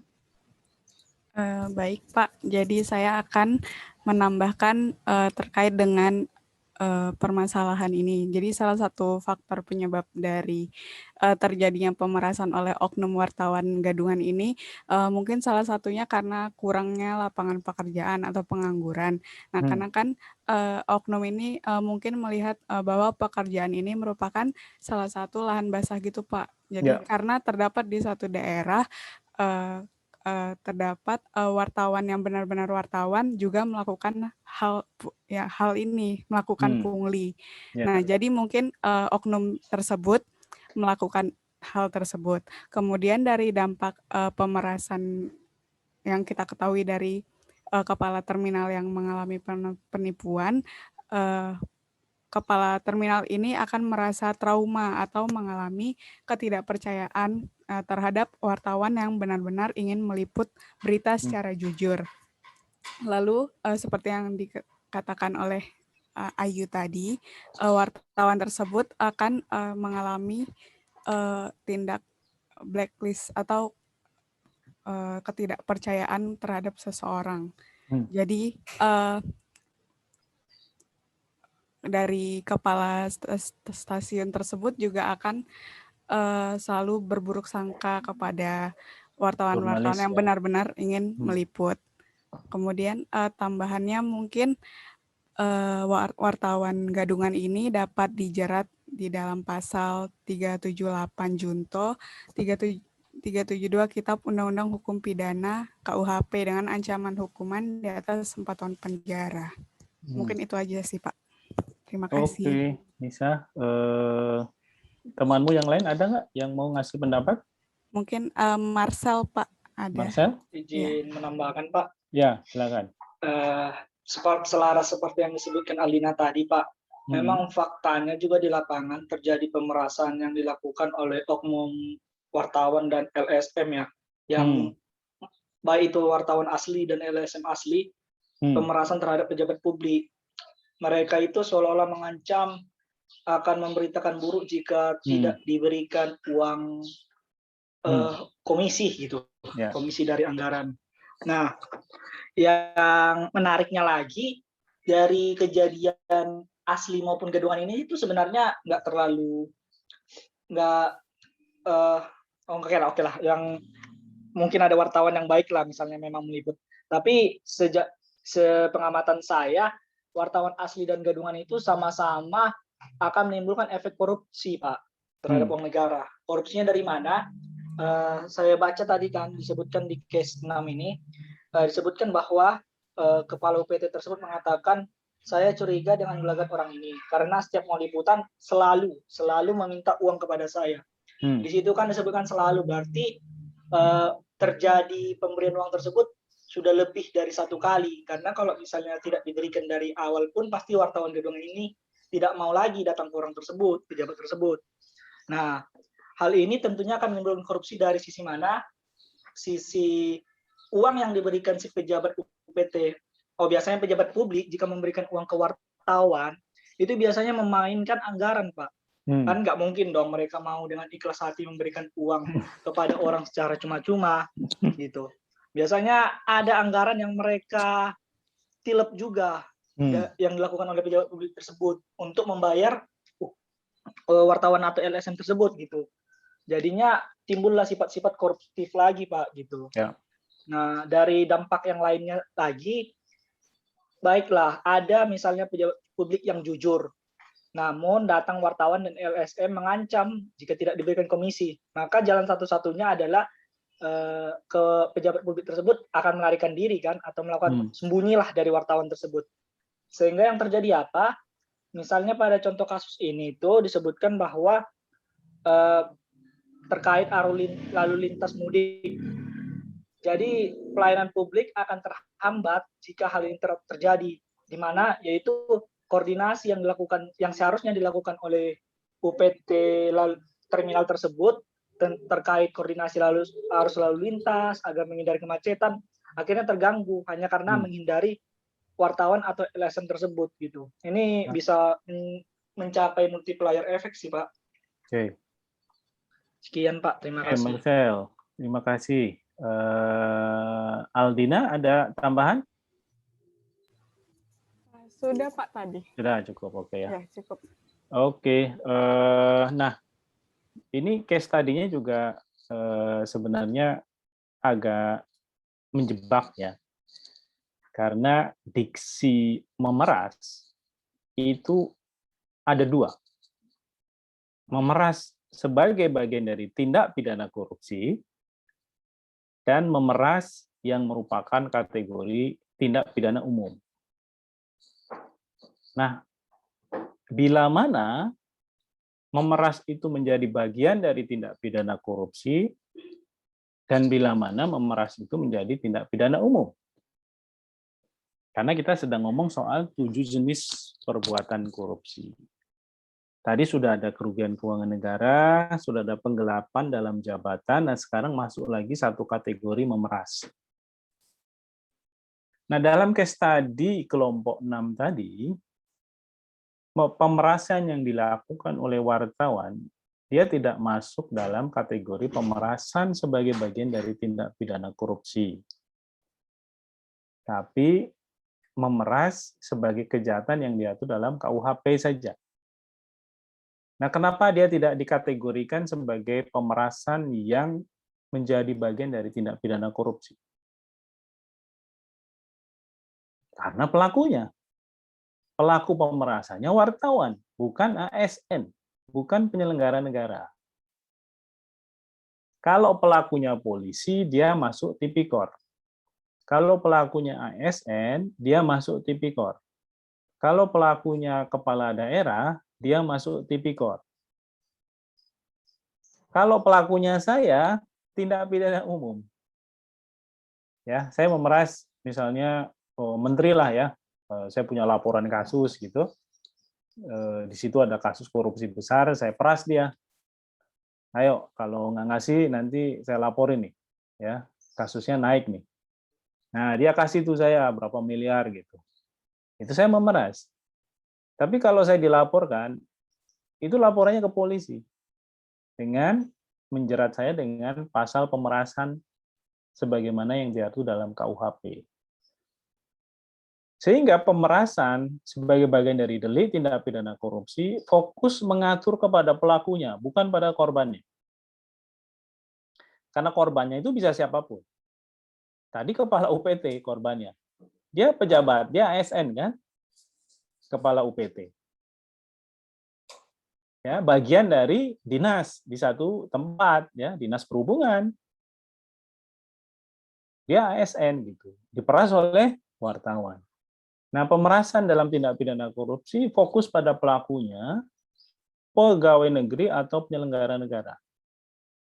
Korbannya bisa pegawai negeri atau penyelenggara negara atau masyarakat luas. Nah, ini yang juga membedakan. Nah, memeras itu satu syaratnya adalah ada paksaan. Namanya memeras ya, memaksa. Dengan mengancam. Nah, ini membedakannya dengan suap menyuap. Dalam kasus suap menyuap, ada satu konsep yang namanya meeting of mind. Pertemuan kesepakatan antara yang memberi suap dan yang menerima suap. Sehingga transaksinya selalu di depan. Kalau kita ngomong suap menyuap. Tapi kalau memeras, ada satu pihak yang tidak rela, tapi terpaksa mengikuti apa kemauan pegawai negeri itu atau penyelenggara negara itu, karena kalau tidak mengikuti maka akan ada dampak buruk yang dia dapatkan. Nah, kalau suap menyuap, dua-duanya diuntungkan. Ya, misalnya apa? Saya pengen perusahaan saya itu pajaknya jangan terlalu gede. Nah, saya kong-kalingkong sama petugas pajak. Jadi ya deal di harga, oke, harganya 500 juta ya karena pajaknya kan cuma 4 miliar.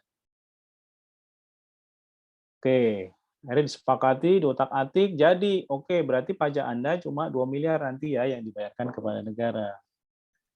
Saya bayar kamu 500 juta. Nah, ini suap, bukan pemerasan. Karena dua-duanya sepakat. Saya mau ngasih supaya saya untung. Saya mau menerima karena saya punya kewenangan. Sehingga si A ini dengan kewenangan saya sulap. Beban pajaknya hanya menjadi 2 miliar dari yang seharusnya 4 miliar. Nah, ini juga salah satu bagian dari jenis perbuatan tindak pidana korupsi.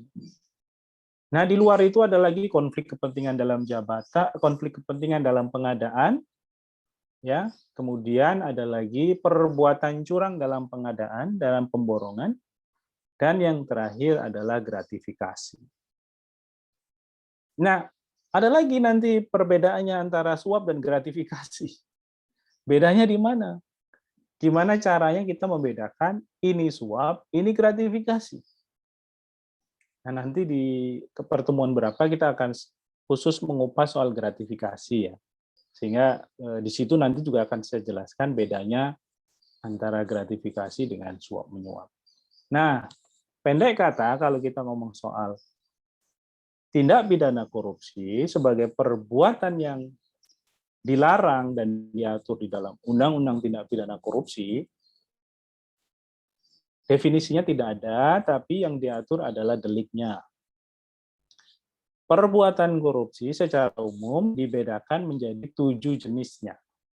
Ya, korupsi yang berkaitan dengan kerugian keuangan negara, korupsi yang berkaitan dengan penggelapan dalam jabatan, korupsi yang terkait dengan konflik kepentingan dalam pengadaan barang dan jasa, korupsi yang berkaitan dengan perbuatan curang di dalam pemborongan, ya, korupsi yang berhubungan dengan pemerasan, korupsi yang berhubungan dengan suap menyuap, dan gratifikasi. Nah, itu cakupannya yang ada di dalam Undang-Undang Tindak Pidana Korupsi. Mohon maaf untuk room 7, room 8, waktunya sudah nggak cukup bagi kita untuk membedah, ya. Tapi saya tetap ucapkan terima kasih atas diskusi yang kalian sudah lakukan. Mudah-mudahan minggu depan kita bisa kupas, ya. Dan kita tambahkan dengan beberapa materi yang belum saya sampaikan, ya. Meskipun akan saya sampaikan secara singkat saja, tipis-tipis saja. Yaitu bahasa anak sekarang kan gitu ya, ngopi tipis-tipis. Nah, besok minggu depan itu akan minggu depan lagi hari Kamis ya, kita akan ketemu lagi, kita akan masuk ke pembahasan periode selanjutnya, tapi saya akan mulai dengan mendiskusikan sedikit soal hasil diskusi kelompok 7-8, kemudian saya akan sedikit singgung soal faktor-faktor penyebab korupsi, baru masuk ke materi berikut. Saya kira itu ya pertemuan hari ini. Mohon maaf waktunya habis banyak untuk kita diskusi sehingga tidak bisa mencakup semuanya. Tapi mudah-mudahan apa yang kita diskusikan tetap bermanfaat. Jaga kesehatan karena situasi pandemi semakin mengkhawatirkan, jaga diri kita, jaga keluarga kita, jaga tetangga kita ya. Sehingga ini bisa mengurangi beban pemerintah dalam mengelola dan menangani pandemi ini. Saya kira itu. Terima kasih atas perhatiannya. Selamat pagi, salam sehat. Assalamualaikum warahmatullahi wabarakatuh. Waalaikumsalam. Terima kasih, Pak. Ya, terima kasih, Pak. Sama-sama.